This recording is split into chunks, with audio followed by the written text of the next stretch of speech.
5 seconds to go.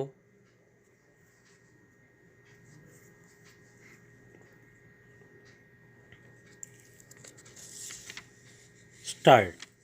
There can be no doubt that a reduction in the number of years of married life in a woman's reproductive cycle would be dramatically reflected in the number of children she is likely to bear.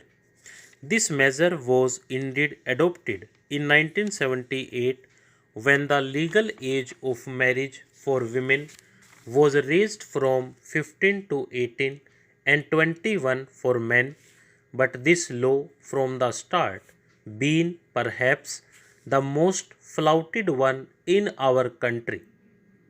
A large proportion of girls still get married well before the legal age for want of effective social pressure against early marriages, which have serious health consequences for the mother and the child besides pushing up fertility. This is admittedly a difficult problem, but one which must be faced. The continued toleration of its violation on the part of the public encourages disregard of other laws as well and undermines the very concept and framework of a society based on the rule of law. The second point concerns the critical importance of female education and literacy as a crucial determinant of fertility amongst women in India. All the statistics prove that. We all know, for instance, that Kerala, with the highest female literacy rate in the country, also enjoys the lowest birth rate, while Rajasthan's appallingly low female literacy rate is more than fully reflected in the highest birth rate in the country. This should surely suffice to convince the central and state governments that concentrating on literacy programs, particularly amongst girls and young women, would be a most effective instrument in reducing the birth rate. Literacy and primary education programs are primarily the responsibility of state governments, and the levels of achievement in each state depend largely on the degree of interest and determination on the part of the respective governments and on the priority given to education in their allocation of funds. If a shortage of funds proves to be the main impediment, then the means must be found with the intervention of the central government if necessary to supplement them.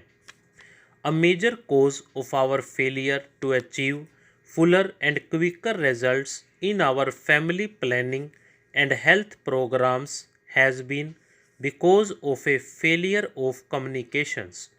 The act that large sections of our rural population have up to now been almost inaccessible except to their immediate neighbors because of their remote location and with no means of communication. With some variations, the nature of the problem in poverty stricken Africa and Latin America must be the same. Although all population strategies have to relate to specific cultural contexts, historical background, and contemporary economic imperatives, basically, the central plank of a successful population stabilization strategy should be awareness of the risks, commitment to small family norm, and determination to achieve desired results in a reasonable time frame. Otherwise, the snowballing effect of exploding numbers will set at naught all tidy plans. The two scourges we still face are hunger and environmental degradation. Both are of global character and therefore demand global solutions.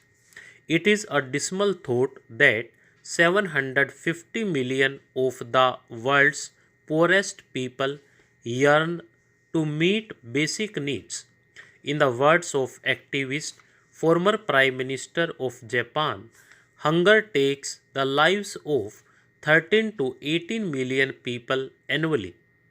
Three-quarters of these are children under the age of 5. It is appalling that as we sit here now, 18 children die every minute because of hunger. Can we be complacent about this tragic fact? In the mid 40s, several demographers thought that by the year 2000 AD, the world would have a population of 3 billion. These estimates have had to be revised upwards. It is estimated now that by the year 2020, that is, in just another 3 decades, the world may have to cope with 8 billion. It seems that since 1975, the decline in fertility in some of the third world countries has almost leveled off. In India, the world's second most populous country, for instance, the fertility rate has got stuck at 4.8. That means that India will overtake China by the middle of the next century. In Indonesia too, after the initial successive reduction of fertility to 4.3, the downward trend has been arrested. During my last visit to China, when I complimented China on her achievement in slowing down growth rate of population, senior leader of China voiced anxiety at the slowing down of the process of reduction of fertility because rapid growth might well threaten China's elaborate development and modernization strategies. Are we not overstretching the Earth's natural resources? There are fears that production of food may not keep pace with the needs of the growing population. There may not be enough water for all.